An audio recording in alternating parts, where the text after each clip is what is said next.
All right, guys, I got a good one here for you. We're talking about 5 wide receivers that have massive upside, boom-type potential wide receivers here in this episode. Buckle up, sit down, relax. It's weekend time, and I got 5 receivers that could go to the moon in regards to fantasy production this year. Now, I am doing a giveaway, guys. Pay attention. Very easy to enter this giveaway. Very easy. And first of all, what is the giveaway? Actually, I got 2 giveaways. First giveaway, guys, if we get this video to 1,000 likes, I'm giving away a free Fantasy 365 community giveaway right here, so you can join the community for in-season access and or a 16-round draft session, whatever you guys prefer. Let's get this video to 1,000 likes. Secondly, guys, I linked a link below here to the Discord group. Now, if you're in the car, go to my YouTube channel, Fantasy Football Counselor, check the latest video out here, Upside Wide Receivers, and go to the top comment. I've linked it up there. Discord group. Join the Discord. Anyone that joins the Discord wins. Check this out, guys. Has an opportunity to win, and I'm getting it shipped right now, but I'll put the picture up here. A signed Derrick Henry helmet.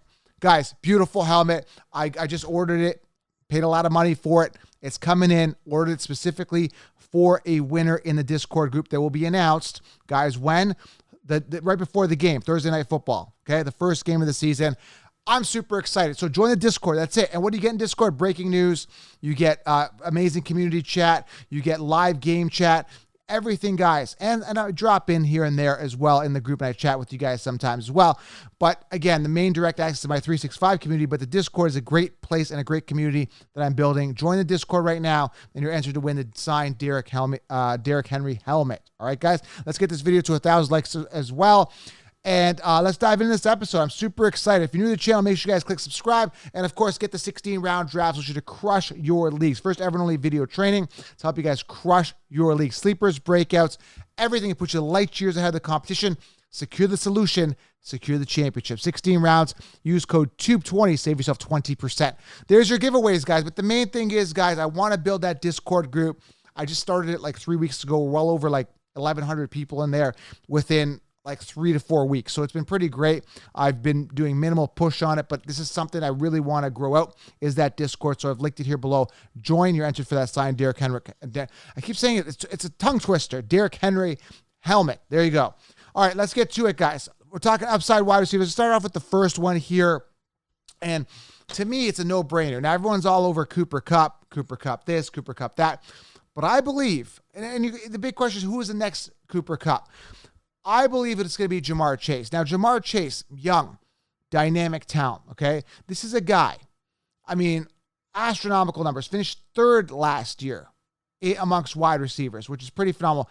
And I might say, and I want to specify this, rookie year, all right? This is a guy, rookie year. He makes the best catches. I mean, impossible catches. I mean, this guy comes down the ball, and contested catches are not an issue for this guy. Amazing talent. I mean, I don't think he's scratched the surface on how good he really is, all right? When you look at his volume last year, not where I want it to be when you look at targets, okay? This is something that really kind of stuck out to me when you look at him. Now, he had 13 touchdowns, 1,455 yards. Pretty impressive, all right? Now, his targets were only 128. All right, that tells me that there's more ceiling to be had. That puts him in the same category. I mean, Mike Williams had more targets than him last year, right? And he finished with only 170 points, right? When you look at Jamar Chase, finished with 223 points. That's actually in standard. I'm going to pull up PPR here. When you look at his PPR numbers, he actually finished 5th in PPR. He was 3rd in standard, right? 304 fantasy points, okay? 128 targets.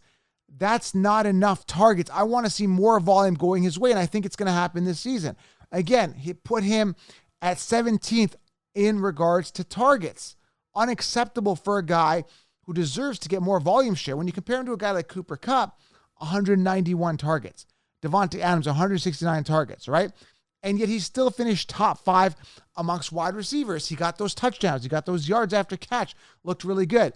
So, when you look at it now, catch percentage, I like to get that up, 63%. I want to get that up. I want to see that go up again. More room to growth. That's why I'm saying the ceiling's high. So I don't think he scratched the surface. The targets weren't there. The volume, obviously not there. The catch percentage, I mean, he caught 81 out of those 128, whereas Cooper Kupp caught 145. Again, still finishing 5th. So With that being said, the volume not being there, the catch percentage not being there, the touchdowns were okay, 13. I'm saying the youth, the talent, the rookie year. Some people say sophomore slump. Very well possible as well. But I just think there's more ceiling to be had with Jamar Chase. I don't think we scratched the surface. Barring any type of injury, if Burrow stays healthy, I think he's the guy. I think this guy's the number one receiver this year. Love the ceiling, love the youth, love the upside. I haven't seen anything this exciting on the Bengals since AJ Green years ago, all right? So Chase, super exciting, upside wide receiver, and I would say the first wide receiver off the board if I were taking a wide receiver, the only guy I trust in round one, all right? When you're talking wide receivers, I'm going robust RB, but he is tempting at the end of first round to grab him, all right? Second guy here, all right? So that's the first one. Let me know in the comments. Love to get your feedback here below. And then we want to discuss the episode as well. So make sure you join that Discord and you're entered for that signed Derrick Henry helmet. Make sure you guys are joining that Discord, all right? Very important. I've linked it below. Second guy here, CeeDee Lamb. CeeDee Lamb. I think there was a recent quote just came out recently from Amari Cooper, who's super excited. He's like, give the opportunity to be a wide receiver one to CeeDee, and he will run with it. He will run with this opportunity and really shine. Last year, CeeDee Lamb, PPR finished 19th amongst wide receivers, 120 targets. I'd like to see that go up. 79 receptions, 6 touchdowns, 1,102 yards receiving. Not bad. But understand, this guy was in a committee. He was in a committee, theoretically, I would say, as the wide receiver two. He was the wide receiver two. But he still put wide receiver one numbers up. He had 120 targets compared to 103 of Amari Cooper. Played 16 games, right? Amari had the 8 touchdowns, so that's going to be freed up. Now, they brought in rookie Jalen Tolbert, who I think is going to be a factor in a big-time rookie sleeper, especially if he comes out of the gate really strong at the beginning of the season. Michael Gallup's sidelined for the first little bit of the season. So, obviously, Gallup's there last year. Couldn't stay healthy again. Starting the season, couldn't stay healthy. Played 9 games last year. Michael Gallup had 62 targets. Cedric Wilson Jr. had 61 targets. If more things go towards CeeDee Lamb's way, which I think they do this year, Dalton Schultz is going to be a factor. They got Pollard. They got Zeke. They're going to be running the ball a lot. I think CeeDee Lamb has a huge ceiling this year. There's a ton of upside for this guy. To the moon for him. So CeeDee Lamb is exciting. He's an appealing pick. It depends on where you get him. Now, he is expensive. He's typically coming off. You got to probably get him in the second round if you want him. Are you willing to invest a second-round pick on a wide receiver? If you do, CeeDee Lamb is a good value. And again, he's got that ceiling, especially with that void there now gone, with over 100-plus targets freed up now with Amari Cooper being gone. So CeeDee Lamb, a dynamic playmaker. Obviously, they invested a high draft capital in him. They believe in him a couple years ago. Now he's actually going to shine potentially. I like CeeDee Lamb. I think the upside is there. This is going into his third season. He's still 23 years old, 6'2", 200 pounds, first-round pick. He was the 17th pick overall out in 2020 draft out of Oklahoma, right? So, again, tons of upside, tons of ceiling, big void there with Amari Cooper. I'm excited, all right? Next guy here, this one's a little tricky for me, but I got to give him upside because of the quarterback, and he's the only guy there other than Alec Pierce, who's a rookie who I'm drafting in all my leagues as a sleeper. But I'm talking here Michael Pittman.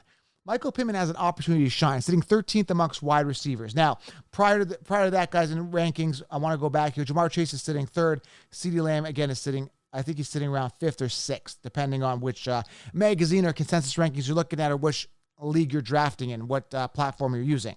So we look at a guy like Michael Pittman, a little more value than the first two guys. But, the big question mark comes here is, can he be wide receiver one capable? And this is why I'm a little appealed to Alec Pierce later in the drafts. He's appealing to me. Michael Pittman's expensive, and I'm passing on him simply because I'm going running back there. In and around, late round 2, maybe, goes to as late as round 3. He's a round 3 guy. Let's put it that way. Round 3, maybe round 4. Again, sometimes he comes off late round 2, but very rarely. Again, this is very rare. Maybe in a 3 wide receiver league. But he's a round 3 guy typically, all right? Am I willing to invest in that? I usually go Zeke Elliott. I go Breece Hall. I'm kind of fading Michael Pittman here in and around round 3. But the ceiling is there. The upside is there. Matt Ryan throws a lot. Matt Ryan is going to resurge his career. This is going to be a good year for Matt Ryan. Improve O-line, pocket passer, more time to throw the ball. Michael Pittman should see the volume this year. Now, if you look at him from last year, Carson Wentz was a bit of I wouldn't say he's a disaster, but very mediocre at best. I'm not a big Carson Wentz guy at all. I'm not excited about him. Matt Ryan is a better quarterback, far superior in my opinion to Carson Wentz. Now, Michael Pittman had his fair share of targets, right? 129 targets. He had 88 receptions, just over 1,000 yards, 1,082 and 6 touchdowns. Not bad at all. But can he take a leap forward this year and really, and again, he was value last year, okay? Michael Pittman was a value. I don't remember what round he was coming off. His ADP was far lower. He was coming off 6th, 7th, 8th round. Huge value. This year, he's expensive, right? That's why I kind of like the value of Alec Pierce lining up beside him. If Pittman gets the double coverage, then you've got, Alec Pierce. Unless, how is he going to handle the top 2 corner? Probably better than Pittman can handle the number 1 corner, right? So Matt Ryan may look Pierce's way. Pierce Campbell, I don't think he's a factor. Can't finish a season or a game to save his life. So I look at a guy like Michael Pittman. Again, last year didn't have a good quarterback. Going into another year here, he's become a little more comfortable with that offense, right? Going into his 3rd season. This is the year to shine for Pittman. I think the ceiling's high. If he connects with Matt Ryan, they get it going, he stays healthy, and he's, durable last season, played 17 games. There's a ton of ceiling for Michael Pittman. Again, I'm usually going Breece Hall, Zeke Elliott round 3. I'm passing up on him, but again, I like Michael Pittman as well. So you got one in round 1. You got Chase. You got CeeDee Lamb coming off round 2. You got Michael Pittman coming off round 3. I'm going to give you a guy here that's got a huge ceiling coming off in and around round 5, okay? The guy I'm talking about is Jerry Jeudy. Now, Jerry Jeudy, top prospect, guys, out of college a couple of years ago.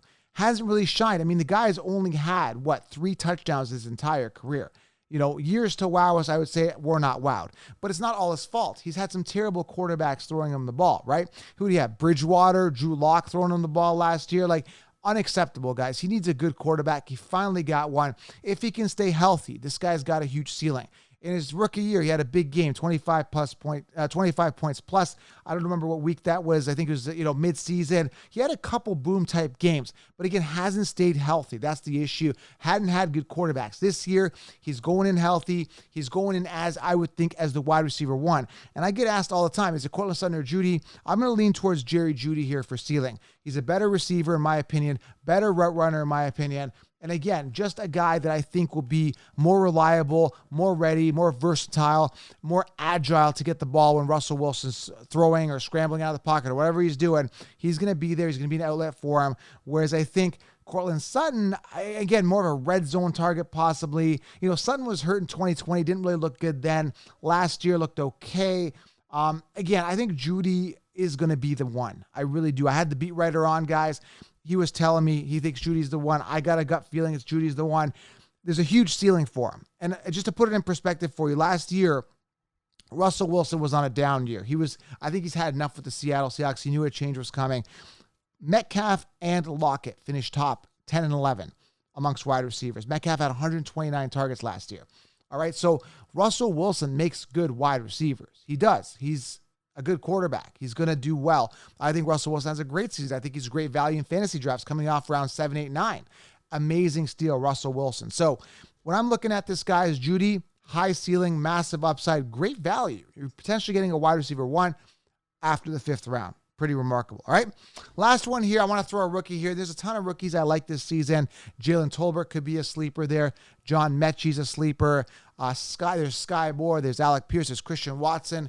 But there's one guy here that's really jumping out at me, and there's a couple reasons why. The guy I'm talking about is Drake London, all right? I threw a rookie in here because, again, I think this guy's got a ton of upside, all right? Now, Mariota's a big question mark, obviously, in Atlanta. They've got Desmond Ridder, who could come in and really shine, maybe if Mariota doesn't get it going. But Drake London in his college year, 1,000 yards last season, receiving 1,084, 7 touchdowns. The guy is 6'5", 210 pounds, big body receiver, very confident when he plays, good red zone target. Contested catches, comes down with the ball. He's very aggressive, fights for it, wins those contested catches. Very confident when he plays. And another thing is they invested very high draft capital in him, right? He was a first-round pick, first overall wide receiver off the board this year, right? And another big thing is there's no other wide receivers there in Atlanta. I mean, Kyle Pitts is there, but he's a tight end.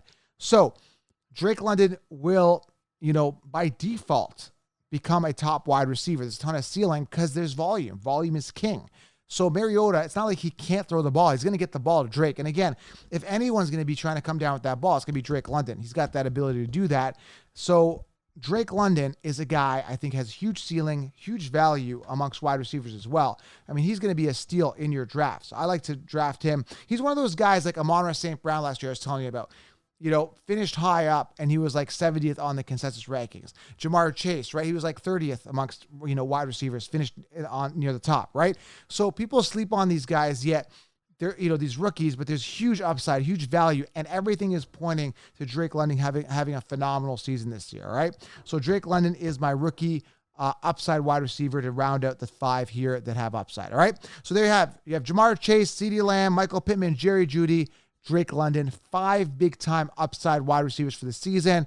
Sky's the limit. The only thing that'll hinder them is their talent, their attitude, and that's pretty much it. The opportunity is there. The stage is set for these guys, and they should have a ton of boom-type potential and upside. All right, guys? Subscribe, thumbs up. Make sure you guys join the Discord to win that Derrick Henry helmet. Beautiful. You guys are going to want to get it.